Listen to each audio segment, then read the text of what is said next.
예, 안녕하십니까. 지난 시간에 이어가지고, 제주도 노사학과 얘기를 조금 더 한번 해볼까 합니다. 어, 전체적인 계좌를 보시면 강정화쌤, 이양유쌤, 장부동쌤, 그 다음에 이제 제가 마지막을 맡았습니다. 지난 시간에 이제 소백 안달쌈이란 분이 어떻게 해서 이제 기정진을 만나게 되었고, 그 와중에서 또 면함을 만나면서 노사학파하고 화사학파가 어떻게 교류했는가, 그 양식을, 그 방식을 좀 이제 살펴봤죠.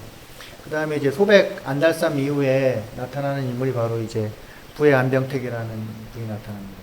이 부의 안병택은 소백 안달쌈의 이제 아들입니다. 그래가지고 소백 안달쌈에 있던 인맥과 학맥을 그대로 끌어안으면서 이제 학파를 이제 만들어 나가는 그런 역할을 합니다. 그래가지고 오늘은 이제 안병택의 삶과 교섭 양상, 또 안병택에 대한 주변의 이야기들, 그런 것들에 대해서 좀 한번 이야기를 해보도록 하겠습니다.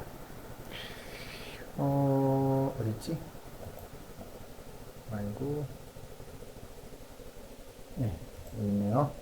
예, 부의 안병택의 삶과 교섭, 이렇게 되어 있습니다. 구한말 분이죠. 예, 안병택 선생은 조선 말기부터 시작을 해가지고, 일제강점기 한 중반, 1936년까지 이렇게 살았다고 이야기가 됩니다. 이게, 이 논문은 제가 부회 선생에 대해서 쓴 첫 번째 논문입니다. 예, 그렇기 때문에 첫 번째라는 이제 가치성도 있지만 첫 번째이기 때문에 틀린 것도 많이 있어요. 다행히 공부를 하다 보니까 이제 틀린 것을 알 수 있는 이제 기회를 갖게 돼가지고 나름대로는 참 고맙게 생각하지만 이럴 줄 알았으면 조금 더 치밀하게 한번 추적을 해볼 걸 하는 그런 생각도 되게 많이 듭니다. 네, 첫 번째 들어가면서는 어떻게 이 글이 이제 형성될 것인지를 살펴볼 거고요. 이제 삶을 정리하자면 제주도하고 전라도를 오고 간 교섭의 삶을 안병택 선생은 살았습니다. 그러니까 제주도에서 태어났지만 공부를 위해서 전라도 장성을 찾아갑니다. 처음에는 이제 노사 선생을 만나게 돼요. 이게 한 10대 후반 그때 만난 걸로 이제 기억이 되는데 그 이후 이제 노사 선생이 이제 돌아가시면서 송사 기우만 선생을 이제 찾아가게 되죠. 송사 기우만 선생이 그 노사 선생의 손자죠. 예, 그분을 찾아가 배우면서 그분 문화에서 이제 가르침을 받고 또 이제 제자들을 키워내고 그런 생각을 합니다. 그리고 제주도하고 전라도 쪽을 계속 이렇게 오가는 그런 양상이 이제 확인이 됩니다. 이게 어쩔 수가 없죠. 왜냐하면 이제 지난번 시간에도 말씀드렸다시피 이제 안달삼 선생의 아들은 부의 안병택 선생밖에 없지만 그 딸들은 다 제주도에 있었거든요. 그리고 다 거기서 이제 결혼을 했었기 때문에 그쪽에서 이제 살 수밖에 없고, 그러니까 당연히 이제 친족이 제주도에 있으니까 전라도에 있더라도 왔다 갔다 하는 그런 생각을 하게 됩니다. 어쩌면 생각해보면 참 외로웠을 것 같아요. 고향은 제주도인데 떠나가지고 공부한다고 떠나가지고 전라도에서 살았으니 얼마나 외롭겠습니까. 그 대신 부의 안병택 선생에게는 제자들이 아주 많았습니다. 지금 뭐 제자들이 얼마나 많았는지에 대해서는 뭐 잘 정리는 안 됩니다. 하여튼 제가 정리한 사항을 나중에 말씀드리긴 할 건데 문헌적으로 정리되는 제자도 있지만 이제 구술적으로 진행되는 제자들도 있습니다. 그런 제자들이 어떠한 교육관계가 있을까라는 것들에 대해서도 한번 이야기를 한번 해보겠습니다. 이 글은 부의 안병택 삶을 정리하는 것을 일단 1차적으로 목표로 합니다. 이게 제가 이 글을 쓸 때는 부의 안병택 선생에 대한 뭐 거의 정보가 없었다고 보시면 돼요. 그래가지고 일단 삶을 정리를 해야 그 다음에 뭐 문학 사상도 정리가 되고 무슨 철학 사상도 정리가 되는 거니 일단 삶을 정리하자는 게 최고의 목표였습니다. 그래서 그를 중심으로 펼쳐진 본토문인 제주문인 교류 양상. 그러니까 이 제자들 중에 본토문인은 뭐 당연히 올 수 있겠죠. 왜냐면 전라도를 중심으로 살았으니까 학문적으로 뛰어났기 때문에 본토문인을 찾아왔을 거고. 중요한 건 또 제주문인들이 이제 찾아왔다는 게 중요합니다. 제주문인들이 찾아와서 어떤 현상이 벌어지냐면은, 나중에 그 사람들이 계속 전라도에 머물렀던 건 아니에요. 그렇기 때문에 제주로 다시 돌아갑니다. 옛날에는 공부를 하게 되면 몇 년 공부를 하고 다시 고향으로 돌아가서 공부를 하게 되죠. 그러면서 제주도에 부회 선생을 배운 분들이 이제 만나는 그런 그룹들이 형성이 되게 됩니다. 그걸 좀 편안하게 얘기하면 제주도 노사학파 뭐 이렇게 좀 편안하게 얘기를 할 수 있겠죠. 네, 이런 현상들이 나타납니다. 제주도 조천읍 출신인 부회는 아버지 안달쌈의 영향으로 노사학맥을 이었습니다. 아버지 상을 치르고 나서 스승을 찾아 제주 바다를 건너서 본토 전라도에 이제 거주를 하게 됩니다. 떠났지만은 말씀드렸다시피 자신의 혈족은 다 제주도에 있었기 때문에 또 긴밀하게 연락을 주고받습니다. 부의 행적은 기존의 제주도 지식인층과는 달리 학맥을 찾아서 고향인 제주를 떠났다는 점이 이제 매우 독특합니다. 공부를 위해서 떠났다. 요즘은 뭐 많이들 가죠, 유학. 근데 얼마나 공부를 열심히 하시는지 모르겠지만 아무튼 이런 분들이 사건을 쳐도 크게 사건을 치는 거죠. 또 제주 지식인과는 달리 제주 출신 문으로 본토에서 교화 활동을 합니다. 제주도 출신으로서 본토 사람을 가리켰다, 학문적으로 뛰어났다는 걸 얘기하고요. 그리고 제주도에서는 기본적으로 거의 없었던 현상이라고 보시면 돼요. 보통 무슨 선생한 이런 것들은 관리를 지냈던 분들은 제주도에 몇 있어요. 뭐 그렇게 많지는 않지만 몇 있습니다. 근데 관리를 안 지냈지만 선생이라고 일컬을 수 있었던 사람, 저는 그게 제주도 사람 중에는 부의 안병택 선생이 처음이라고 저는 생각을 하고 있고, 그 이전 사람은 만나보지 못했습니다. 그래서 이런 면에서 이제 전라도하고 제주도에 있었기 때문에 전형적인 경계인의 삶을 살게 돼요. 경계인이 뭐냐면은 여기에도 붙을 수 있고 여기에도 붙을 수 있고, 나쁜 말로는 그거고, 좋은 말로는 이 두 집단을 정확하게 끌어다닐 수 있는 힘을 가진 그런 사람이죠. 힘이 있을 때 없었을 때. 그래서 이쪽에 표현한 것을 이질적인 두 집단의 가교 역할을 하면서 본토하고 제주도 인물들을 이제 깊은 영향을 주었던 이러한 인물입니다. 지금 보시면은 몇몇 분을 소개해 드려야겠네요. 이게 연구를 위해서 답사를 한번 했습니다. 그래가지고 부의 안병택 종손인 안성모 선생님을 만났고요. 그리고 이제 그때 부의 문집이 한참 번역이 되고 있었어요. 다 번역된 때는 아니었고, 그때 번역하신 분이 제주도 지역학자이신 오문복 선생님을 이제 찾아뵙고 자료 제공, 뭐 조언 이런 얘기들을 많이 들었습니다. 그리고 이게 부의 문집이 제주문화원에서 출판이 되었어요. 그래서 백종진 선생님한테 이제 책에 대한 이런저런 얘기들도 많이 들을 수 있었고요. 그리고 이제 또 논문을 발표하게 되면 토론을 맡아주신 부영근 선생님에게도 이제 제가 그때 영향을 받았습니다. 부영근 선생님도 처음 부회를 이제 소개한 분이에요. 물론 논문으로 소개한 건 아니고요. 그 문학 잡지, 제주 문학 잡지 내에서 이렇게 소개를 해가지고 제가 또 도움을 받은 바가 있습니다. 좀 가볼까요? 전체적인 거는 이제 아까 부의 안병택의 삶을 조명하고 본토 간의 교섭 양상을 이제 살펴보려고 하는 거예요. 이제 뭐 선택한 이유는 뭐 이런 거라고 하고 할 수 있습니다. 뭐 용어의 문제긴 한데 이 주석은 뭐 제주도 연구자들만 그런 게 아니라 제주도 사람들이 이제 육지라는 말을 많이 써요. 육지라는 게 이제 여러 이제 구어에서 많이 보이는데 저는 주로 이제 본토라는 용어를 많이 이제 사용해요. 제주에서 4.3이 지나면서 육지 사람들에 대한 배타적인 관념이 많이 들어가서 저는 본토라는 용어를 좀 많이 쓰는 편입니다. 그래서 이제 왜 본토라고 쓰느냐 이런 것들에 대한 제 나름의 이제 항변이라고 할까? 그걸 좀 적어놨습니다. 자, 보시면은 부의 안병택은 제주도와 전라도 장성을 유지해서 이제 빈번히 오고 갔습니다. 근데 전라도 문인, 제주도 문인들이 다 있었습니다. 그래서 기존에 있던 제주도 문인과는 달리 문화와 문학적 공간이 매우 확대됐고 전라도 문인과도 이제 밀접한 교류 현상을 보입니다. 또 제자들 사이에서도 교섭 현상이 이제 다양하게 나타나고 있습니다.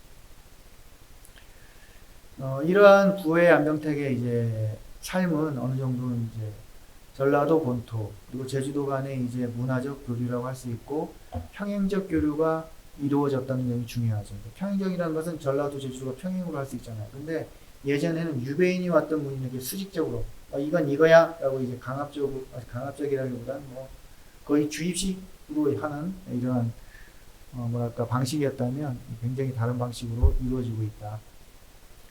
이 부의 문집에 대한 얘기를 제가 좀 했습니다. 부의 안명택 후손이신 이제 안인훈이란 분이 이제 소장하고 있었어요. 안인훈은 아까 이제 소개드렸던 안성모 그분의 이제 부친되는 분이에요. 근데 그러니까 제가 이게 심재라는 분을 통해서 이제 부회라는 분을 알게 됐는데, 이 한학자이신 오문복 선생님이 이 부회 문집을 처음 소개를 해줬어요.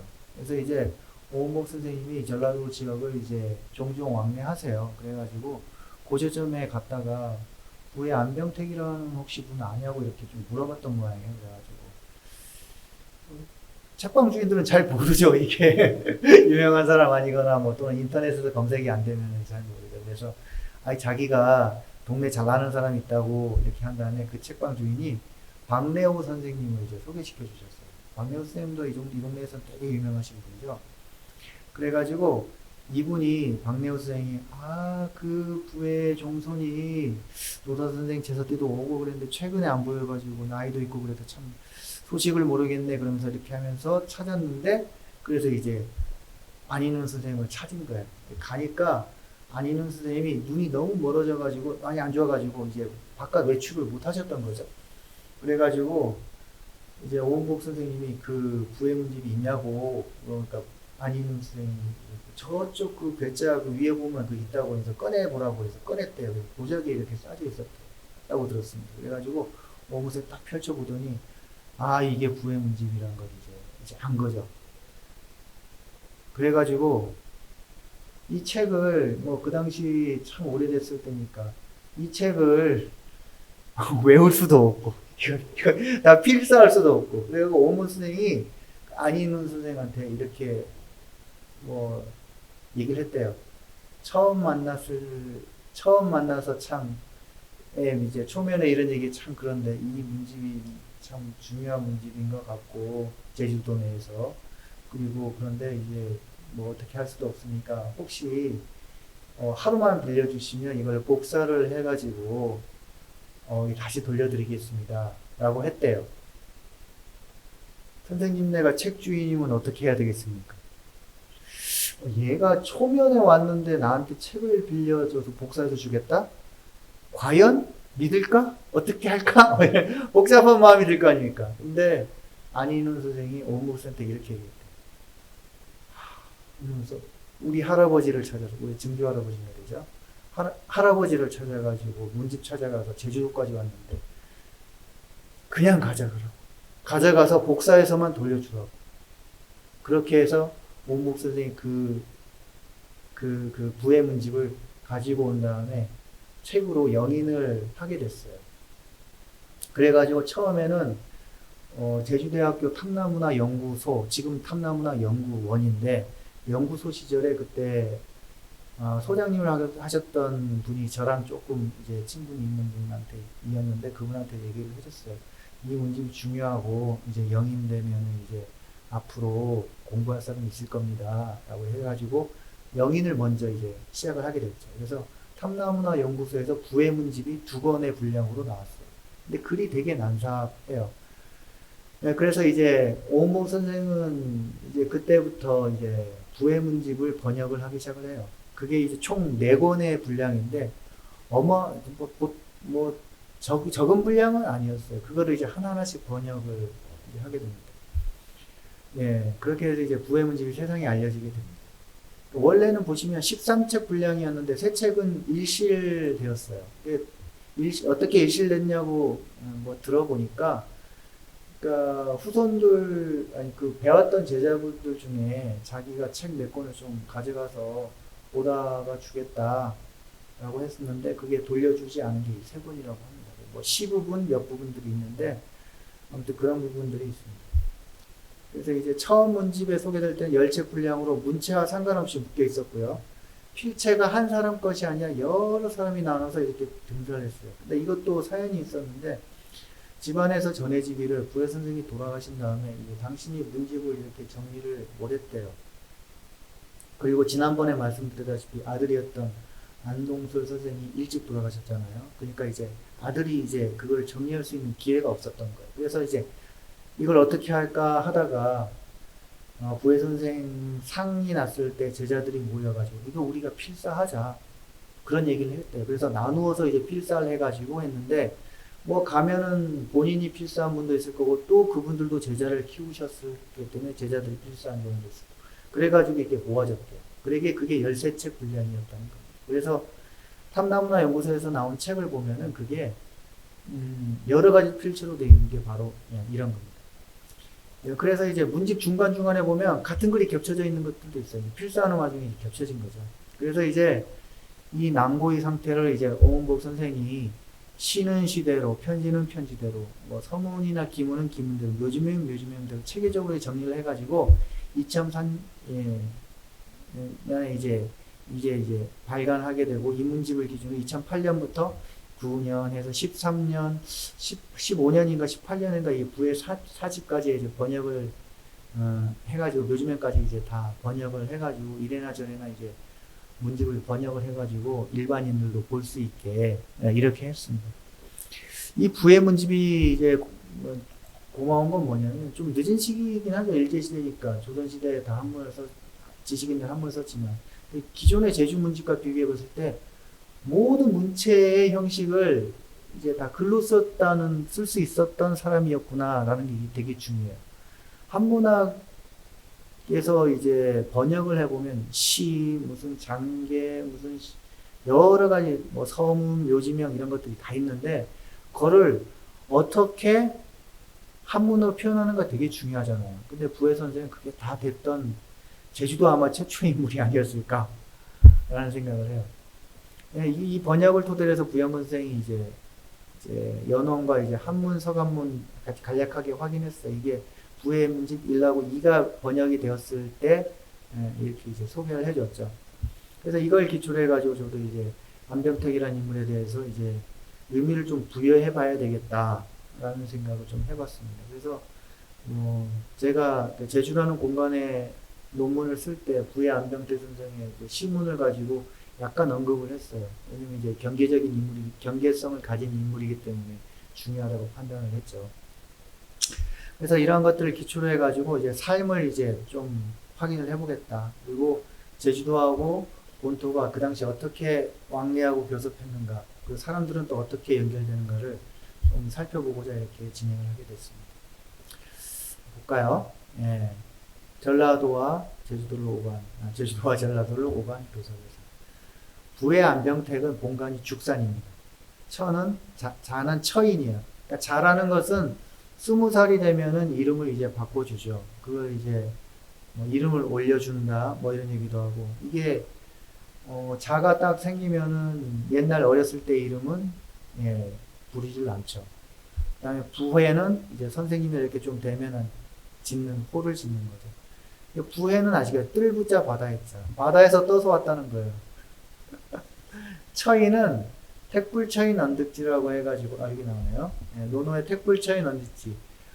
어진 곳에, 택하여 어진 곳에 처하지 않으면 어찌 지혜롭다 하리오. 이런 것이죠. 여기에서 나온 거고. 이건 다 이제 송사 기우만 수생이 지어졌다라고 이렇게 알려져 있습니다. 지난 시간 얘기했듯이 부에는 소백 안달산 이제 아들이고요. 외아들이죠. 그리고 딸이 4명인가 있었다고 그랬죠. 17살 때 노사 기정진 선생에게 인사를 드려요. 이때 기정진은 대고 김석귀, 귀라 읽는지 구라고 읽는지 모르겠는데 저는 일단 귀라고 읽습니다. 보다 나을 것이라고 칭찬했다고 합니다. 대곡 선생도 굉장히 문집도 크게 남아있고 굉장히 훌륭한 분인데 노사 기정진 선생이 이 김석귀만큼 하겠네 이런 칭찬을 했다는 거죠. 이런 걸 뭐라 그래야 될까 이거 사람을 보는 눈이죠. 기정진 선생이 사람을 보는 때 딱 이걸 보고 나서 저 친구는 되겠다 이런 것들을 딱 이렇게 인지했다는 거죠. 참 이게 대단한 거예요. 저는 사람 보는 눈이 없어가지고 맨날 그 멍청하게 이제 바보같이 당하고만 살긴 하는데 아무튼 이런 얘기를 합니다. 이 만남은 당연히 부친 안달쌈을 통해서 이루어집니다. 아버지 안달쌈이 야 아들아 이리 와라 너 선생님한테 인사 한번 드려라 라고 한 거죠. 이때 다음에 기정진이 이제 선생이 돌아가십니다. 그래서 이제 기정진 이후에는 손자인 기우만을 따라서 배웁니다. 그리고 노사 기정진에 대한 얘기를 나중에 이렇게 부회 선생이 해요, 제자들한테. 이게 통상적으로 다 그래요. 자기가 학맥을 가진 사람들은 난 선생님한테 이런 얘기를 들었어. 내가 배웠을 때 이래서 이러면서 얘기를 해주는 거예요. 당연한 거겠죠. 그리고 이게 학문적 뿌리라는 게 이런 것들이 되게 중요한 겁니다. 네.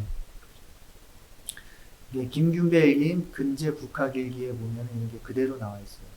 근제 북학일기는요, 제가 이쪽에 논문 하나를, 이것도 제 글인데, 부회 안병택 선생한테 배웠던 김균배라는 분이 일기를 썼어요.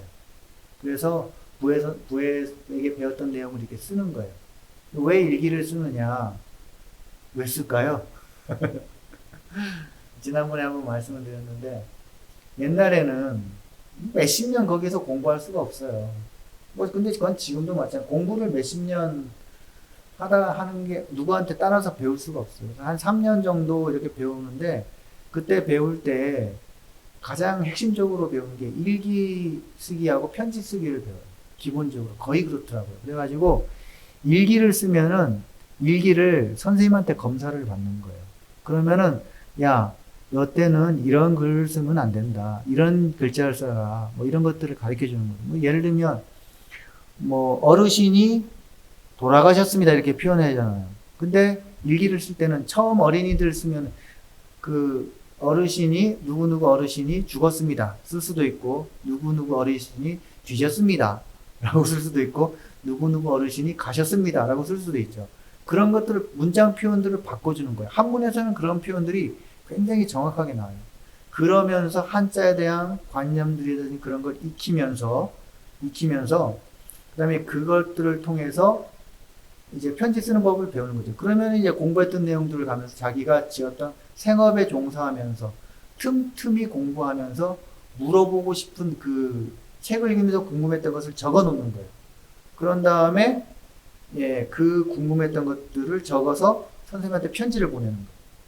그러면은 선생님은 그 편지를 보고 이제는 편지를 거의 수정할 이유는 없으니까 그 물어본 거에서 대답을 해주는 거예요. 그 물어본 거에 대해서 긍정을 하게 되면은 다시 편지를 보낼 필요는 없겠지만, 선생님 이거 아닌 것 같습니다. 다시 편지를 보내겠죠. 이게 바로 학술적 토론이 편지로 진행되는 경우입니다. 우리가 잘 알고 있는 퇴계 이황과 기대승의 논쟁, 그거는 만나서 그렇게 싸운 게 아니고요. 글로 이렇게 토론을 벌이는 거예요. 그래서 장사꾼은 돈 싸움하는 거고 흥정을 하는 거고, 선비들은 글 싸움을 한다고 하는 것들이 바로 그런 거예요. 이게 정말 중요한 과정입니다.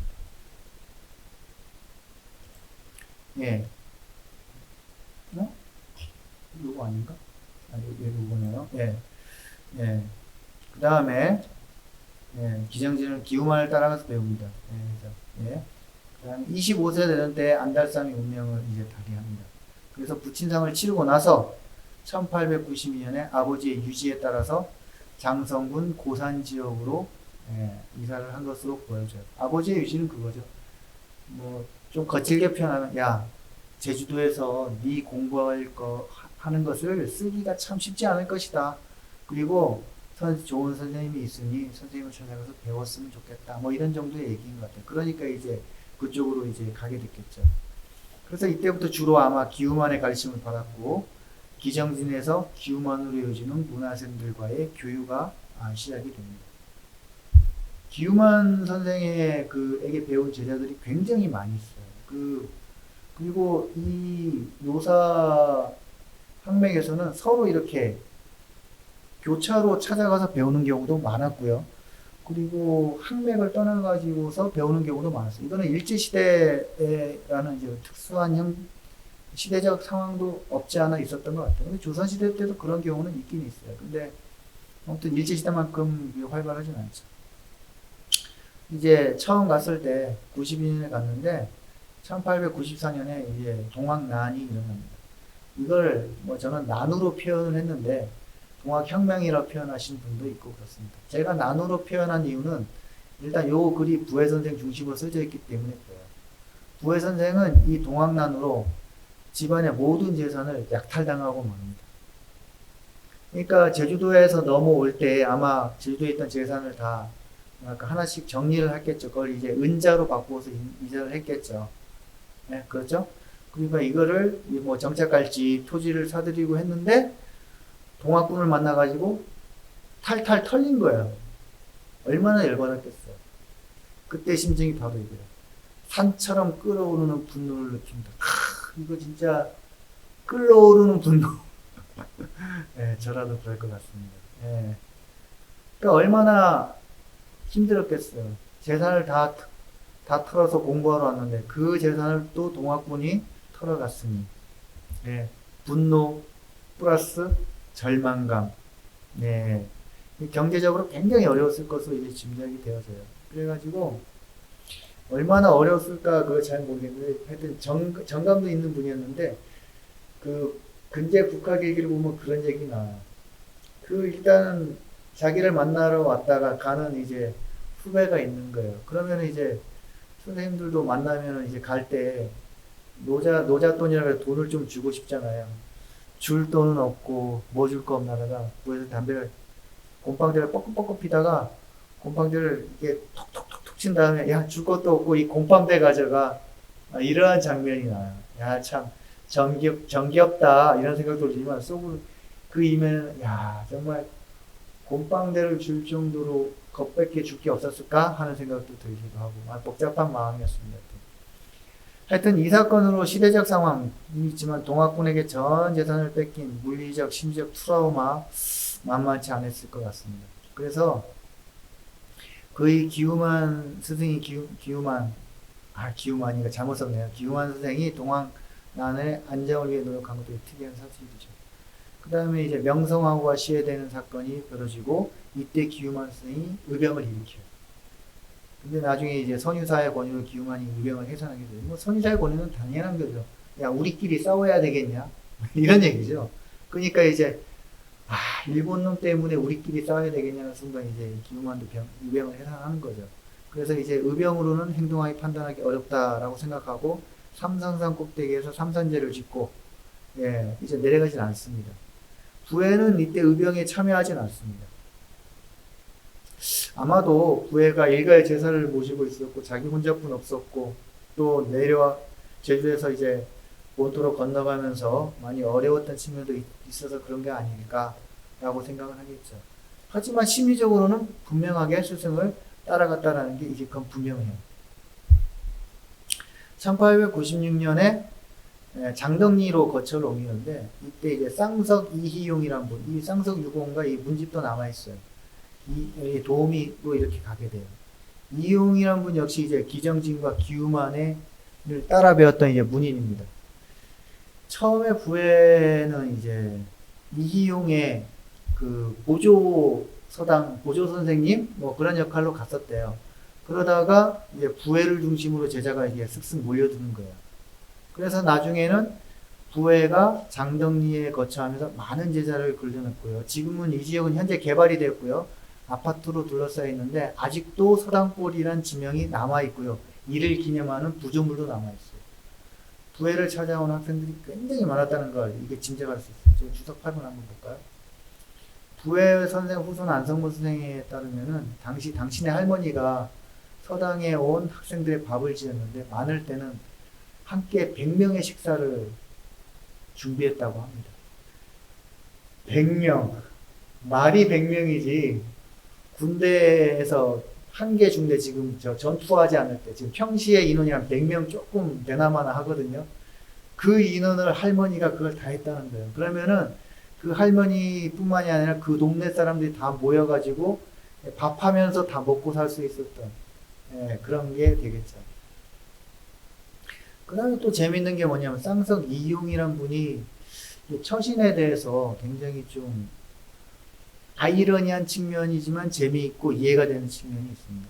뭐가 이해되냐면 처음에는 부해 선생이 이용 선생의 쌍석 선생이 운영하던 이제 보조 교사로 들어갔잖아요.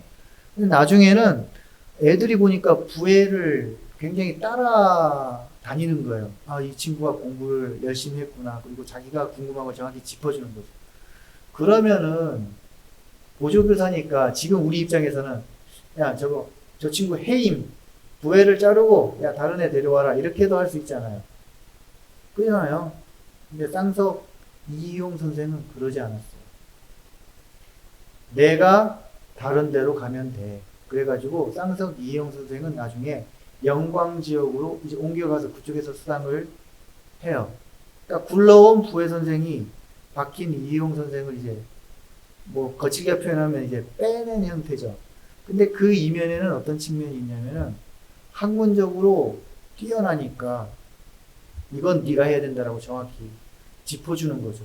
정말 이게 어른의 자세죠. 자기보다 뛰어난 후배가 있으니까 야 네가 한번 해봐라라고 해주는 거예요. 지금 우리나라에서 그럴 수 있는 그런 인격을 가진 사람이 있겠죠. 어딘가에. 그리고 그 이면에는 뭐가 있냐면 이희용 선생이나 부회 선생이나 안달삼 선생이나 모두 노사 선생한테 배웠다는 공통적인 인식을 가지고 있었어요. 그리고 또 아마 기우만 선생이 조정하는 그런 역할도 있었을 것으로 생각을 되어져요. 이때 부회를 찾아온 제자들은 전라도 사람도 있었을 거요, 제주도 사람도 섞여 있었습니다. 그래서 부회 안병택 그 공부했던 그 서당에는 전라도, 제주도를 중심으로 한 굉장히 이제 활발한 교섭과 이해관계가 있었을 것 같다. 그리고 전라도 쪽뿐만이 아니고 전라북도 지역에서도 이제 왔던 기억도 있고, 그 다음에 진주를 비롯한 그 경상 우도 지역 있잖아요. 예, 그쪽에서도 이제 사람이 왔었다는 그런 것들이 이제 확인이 되고 있습니다. 전라도 제자들은 대부분 기정진과 기우만의 학통에 있던 사람들, 그리고 보통 이런 경우는 아들들이 이제 공부하러 가잖아요. 그러면 기우만한테 배웠던 분들이 부회 그 아들들이 다시 부회한테 가라 그러고 이렇게 얘기하는 거예요. 왜냐하면 자기 자식은 자기가 못 키우니까. 그리고 제주도 제자들은 대부분 아버지인 안달상과 직간접적인 영향이 있었던 인물들의 사람들, 그리고 조천 지역 사람들 굉장히 많이 왔었어요.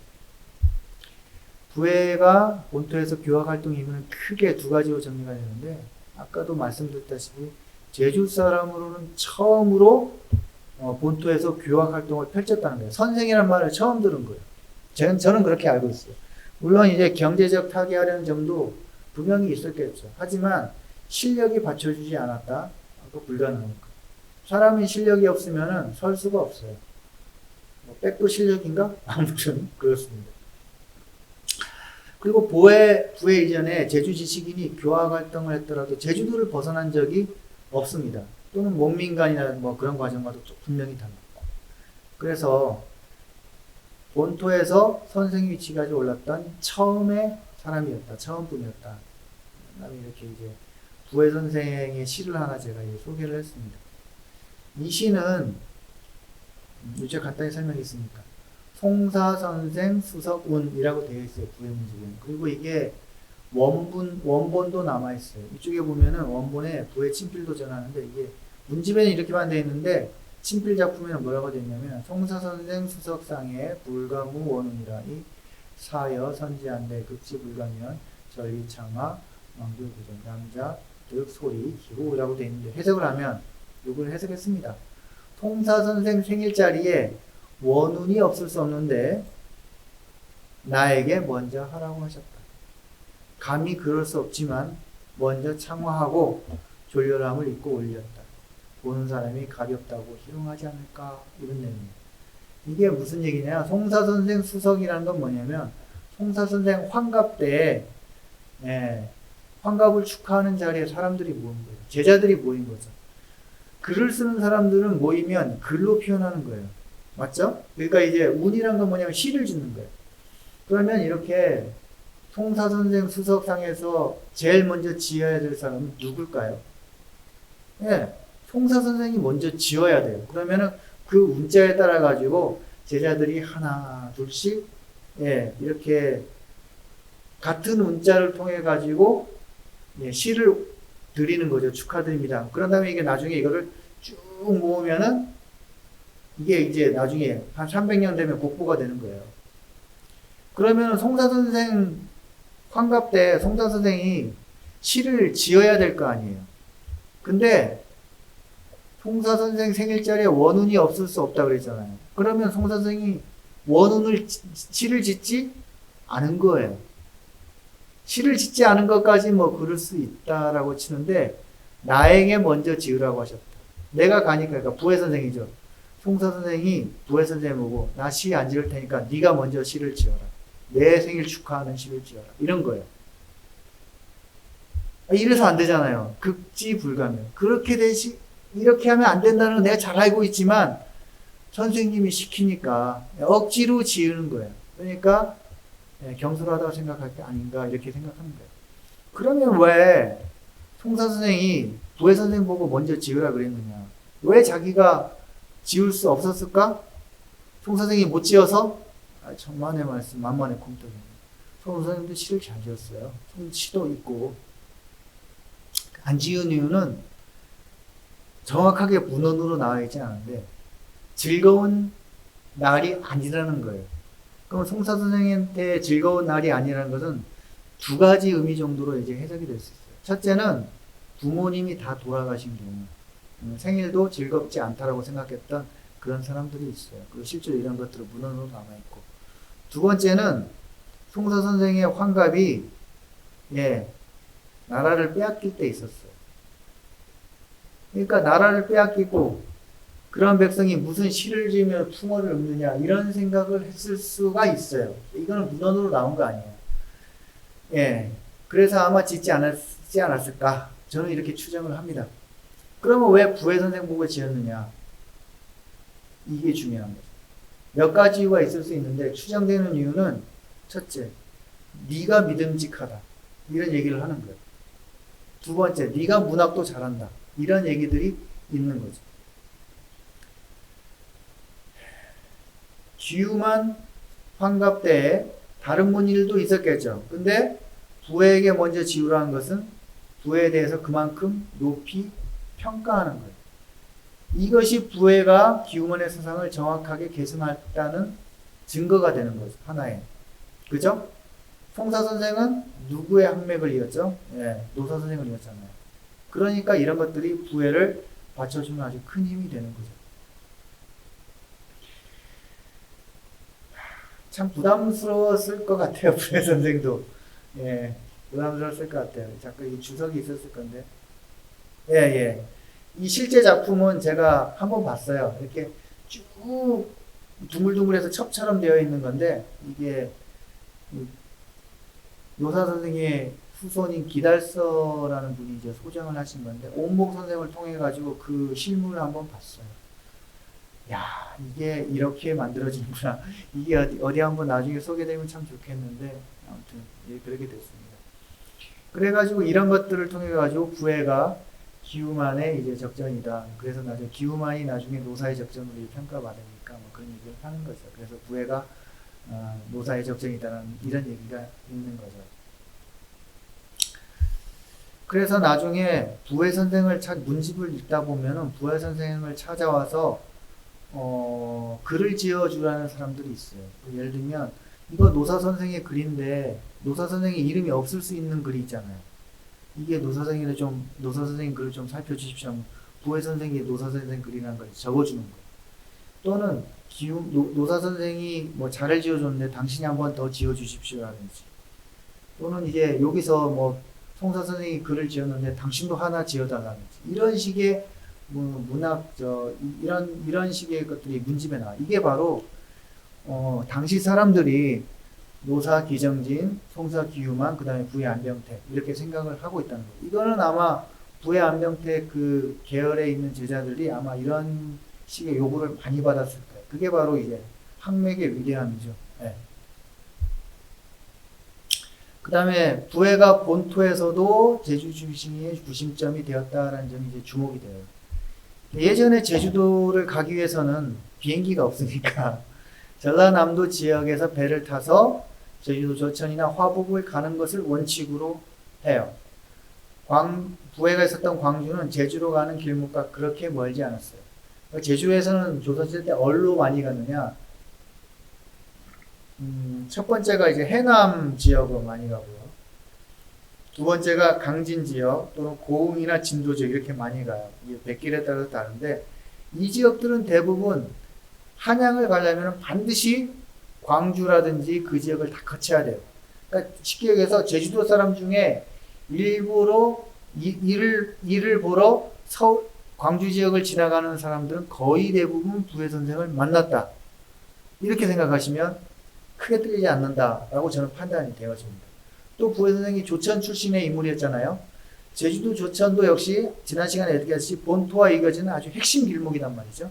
그러니까 이제 당시에 또 깨어있는 지식인도 많았고 공부하는 사람도 많았고.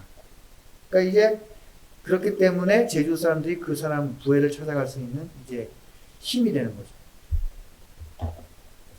뭐 예를 들면 부회 초기 제자인 한균도라는 분이 계세요. 이분은 이제 1898년 굉장히 초기에 찾아간 거예요.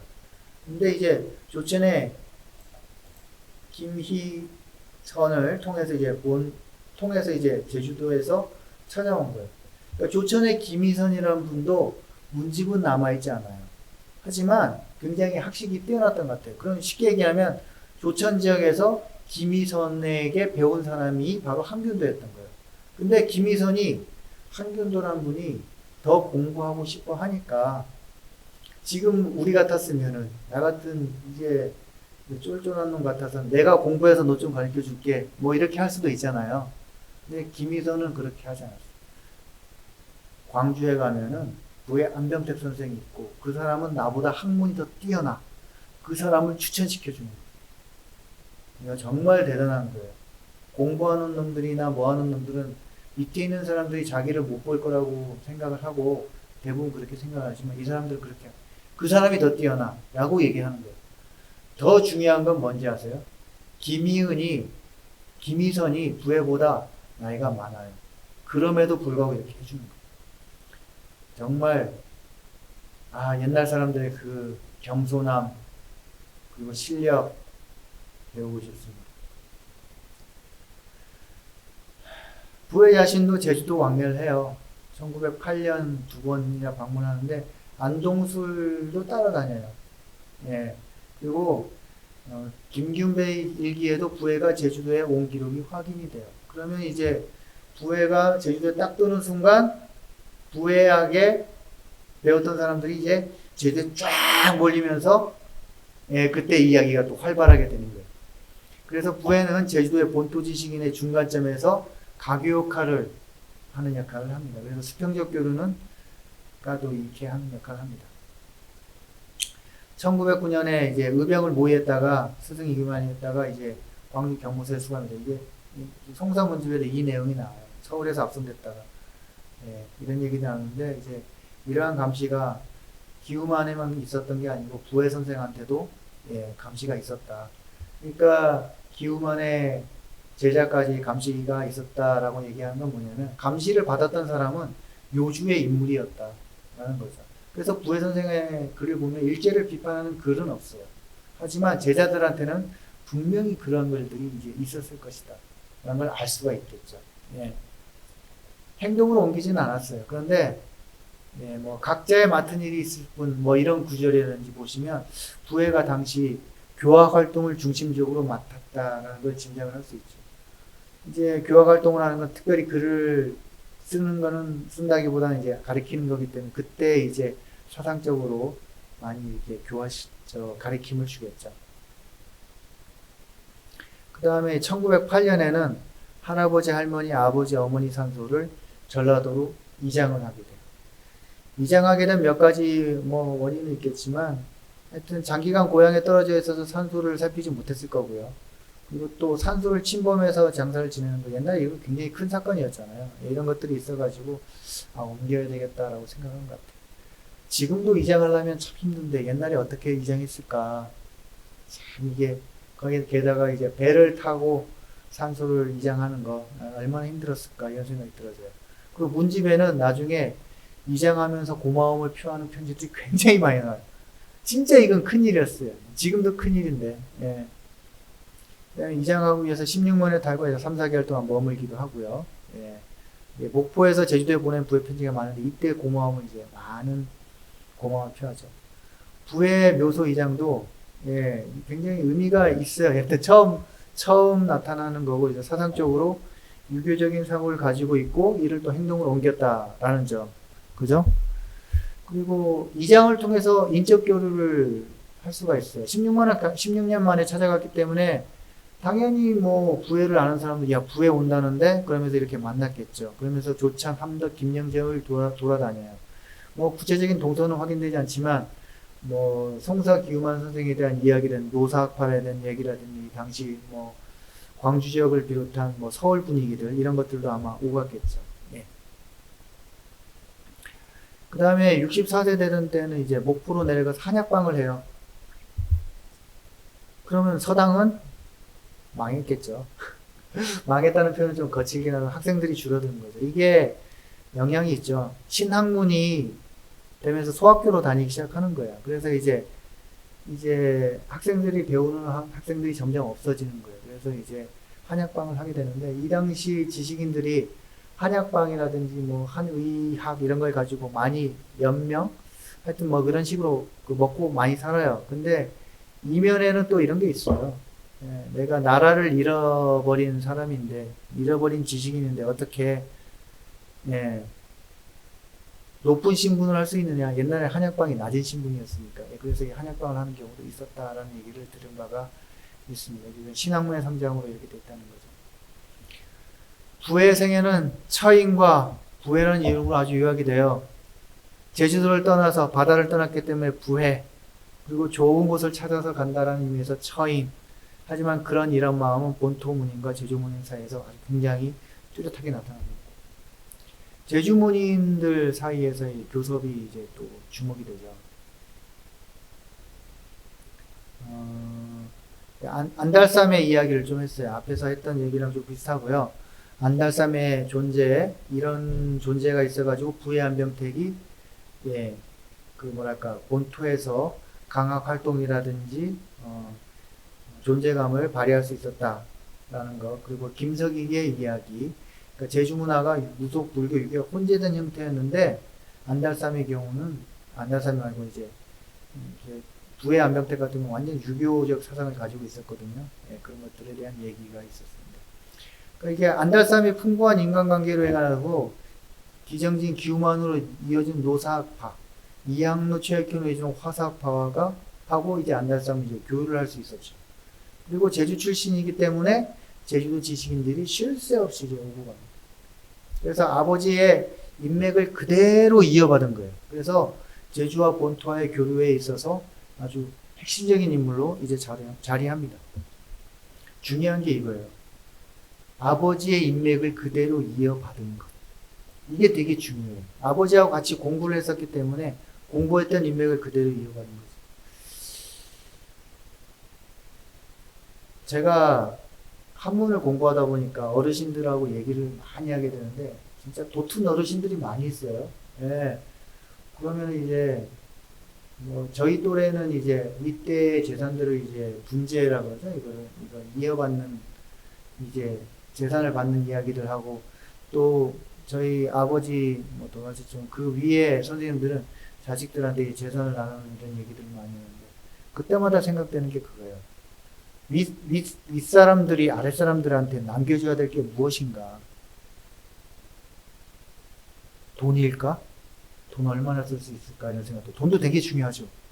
근데 부에는 돈은 받았다가, 예, 동학군한테 다 털렸는데 뭘 받았느냐? 바로 아버지의 인맥을 쫙 받은 거야.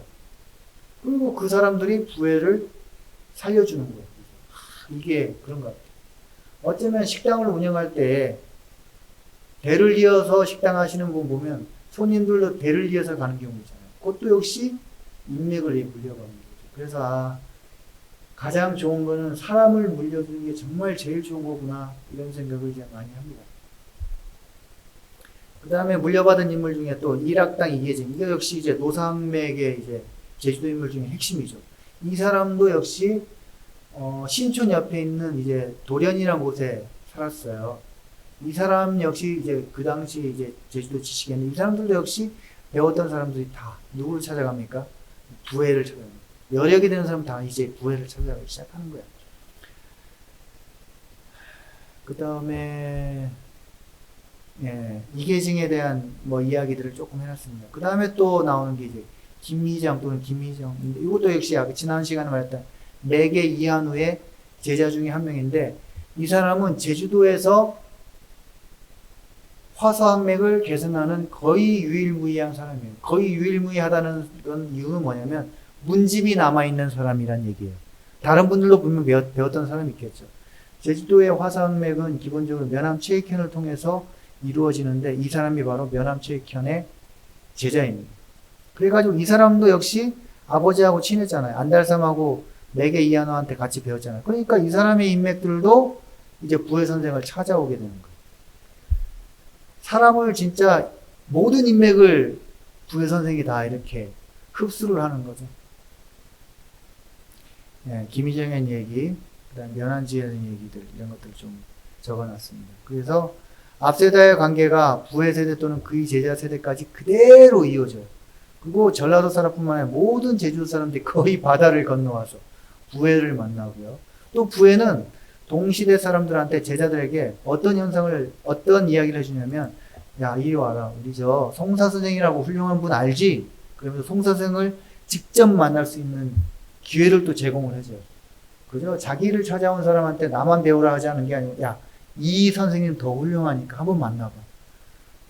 정말 괜찮아. 이런 얘기를 하면서 직접 만날 수 있으면서 그 사상을 기우만 선생을 통해서 또 노사 선생의 이야기를 또 직접 들을 거 아니에요. 그러면서 이제 학맥이 형성이 되는 거예요. 특히 제주도에서 배우러 온 인물들. 예, 기우만 쉽게 만나기 어렵잖아요. 직접 찾아가서 만남을 이제 주선해줘요.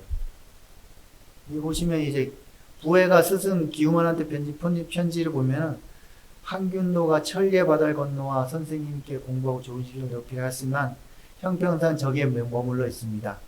돌아가게 되었는데 한 말씀 해주십시오. 이런 얘기를 하는 거예요. 이게 뭐냐? 한균도가 나를 배우러 오긴 왔지만 선생님도 한 말씀 해주십시오. 그러면 이 친구가 부회라는 사람한테 배웠다는 것도 있지만 바로 노사항맥이라는 것들을 배울 수 있는 계기가 되지 않겠습니까? 라는 얘기를 하는 거예요. 아, 이거 정말 그 마음이 너무 넓고 포근합니다. 예, 뭐 한균도의 사람 이야기 뭐 이런 것들을 이렇게 얘기했습니다.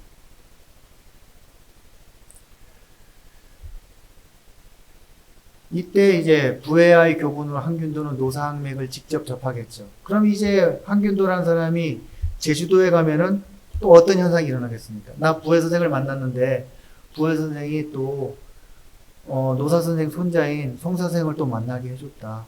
아, 이렇게 되는 거죠. 그러면은 공부하는 사람이 그죠? 굉장히 달라지기 시작하는 거예요. 그리고 책임감과 사명감을 갖는 거예요. 나중에 보시면 한균도 아들 한원택이라는 사람이 제주 항일운동에 앞장섰던 이런 기록들이 나와요.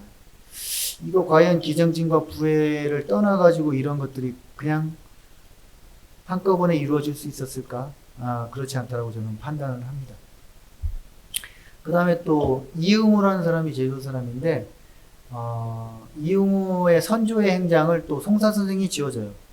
그러니까 제주 사람들이 이제 송사 선생이 이름을 알기 시작하니까 송사 선생한테 묘지명 같은 것들을 받고 싶어 하는 거예요.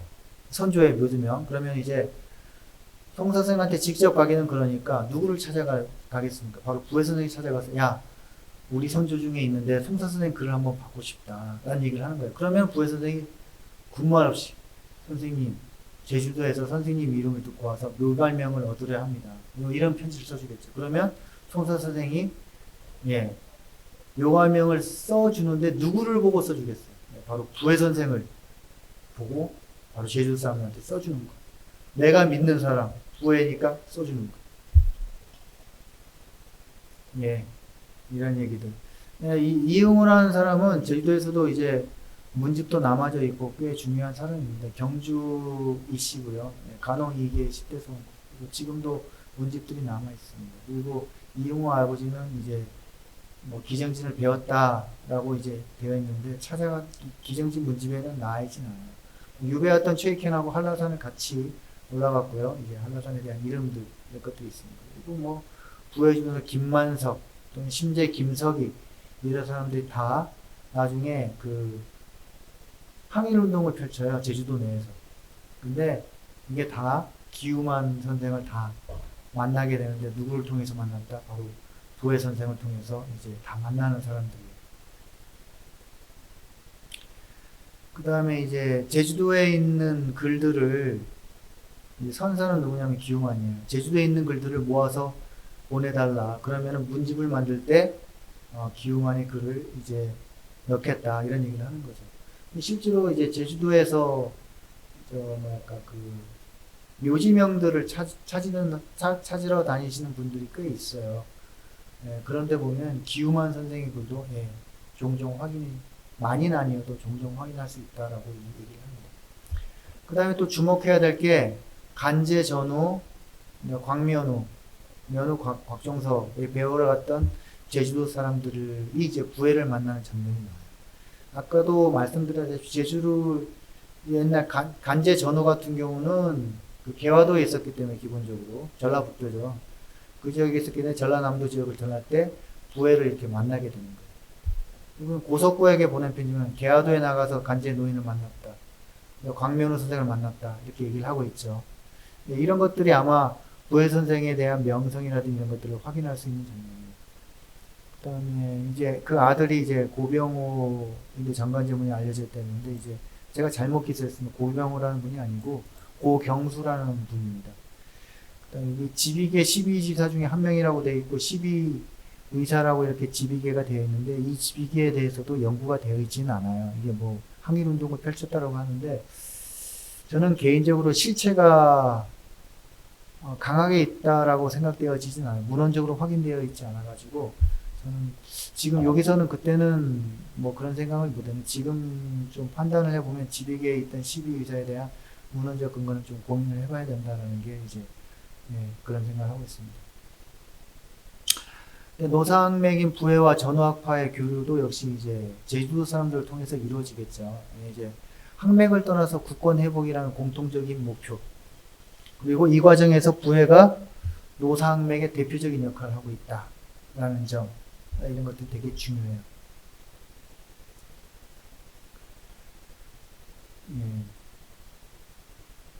항일운동했던 인물하고 이제 밀접하게 연결되는 이거는 다음에 다시 한번 말씀을 드릴게요.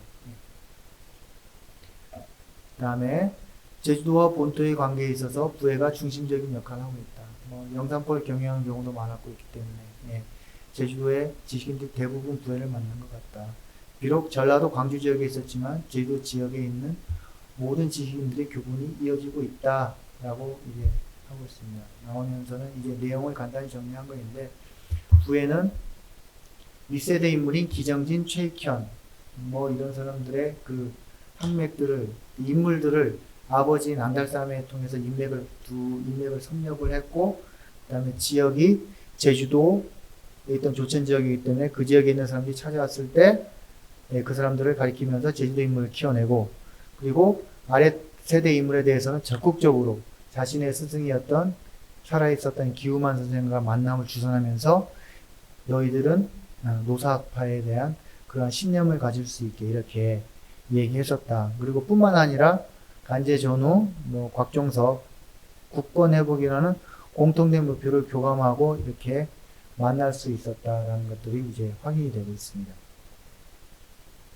그래서 부해는 본토, 부해, 제주도라는 기본적인 구조를 취하면서 기정진과 제주지식인, 최익현과 부해를 통한 제주지식인, 전후, 그 다음에 곽정석, 부해를 통한 제주지식인이라는 세부 구조를 가지고 있었고, 이 부해 안표택 선생이 그 제주지식인에 대해서 핵심적이면서도 아주 절대적인 위치를 차지하고 있었다라고 볼 수가 있습니다. 여러 가지 인물적 한계가 있긴 하지만 하여튼 이 정도로 이제 살펴보았습니다. 그 다음에 이 글이 좀 약간 초반기에 쓴 거라서 결점이 좀 많은데, 그래서 좀 못해가지고서 이제 이거는 이제 부해 안병택 선생에 대한 이제 문학 한시 작품이 뛰어난다고 판단이 되어져서 문학관과 이제 한시 계열로 쓴 작품들도 하나 이렇게 있습니다. 이거는 뭐 검색을 한번 해보시면 나오고 아마 볼 수가 있을 겁니다. 그래서 대체적인 내용은, 한시의 대체적인 내용은 어떤 거냐면, 문학과는 일단은 이때 사람들 경학을 중시해가지고 경서를 중심으로 봤다는 내용들이 있고요. 경계인의 향수가 굉장히 묻어나요. 제주의 가련이 뭐랄까 공부한 거에 대해서 많이 안 알아주실 것 같고, 여기 있자니 고향에 대한 재주가 그립고 이러한 삶들, 고단한 삶을 형성하는 경우가 좀 많이 나타나고 있습니다. 두 번째는 일제에 대한 항거와 해방의 감. 이거는 아마 부에만 그랬던 건 아니었을 거예요. 이쪽에 나오는 이제 고사훈이란 인물이 있는데 이 인물이 나중에 이제 부의 제자 중에 대표적으로 항일운동, 무장항일운동을 펼치다가 이제 순국했던 그런 사람이에요. 이제 고사훈 또는 고사 한자를 봐서 고귀훈 뭐 이렇게 표현하기도 합니다. 그래서 제주도에서는 뭐 고사훈도에서 길 이름 있는 부분도 있고요. 이렇게 되어 있습니다. 이 두 가지를 중심으로 이제 살펴봤어요. 하여튼 한시 작품도 좀 더 꼼꼼히 살펴보긴 해야 되는데 하여튼 제 나름대로 공부하려고 이렇게 적은 거고요. 그 다음에 이제 부회 선생에도 내가 하여튼 부회 서당에서 어떻게 공부를 했을까라는 걸 통해 가지고 이것도 한번 이제 정리해 봤습니다. 혹시 기회가 되시면 한번 살펴보십시오. 하여튼 그럼 부회 선생의 삶에 대해서 이제 간단히 정리를 해드렸고요. 일단 제주도와 본토를 연결하는 핵심적인 인물이었고 항맥을 확실하게 가지고 있었던 인물이었다라는 것 정도 확인해 주시면 되겠습니다. 그 다음에 이제 다음 시간에는 마지막인데 부의 안명택 선생이 제주 노사학파에 어떠한 영향을 끼쳤느냐 그리고 어떠한 사람들이 있느냐에 대한 이야기를 해드릴 거예요.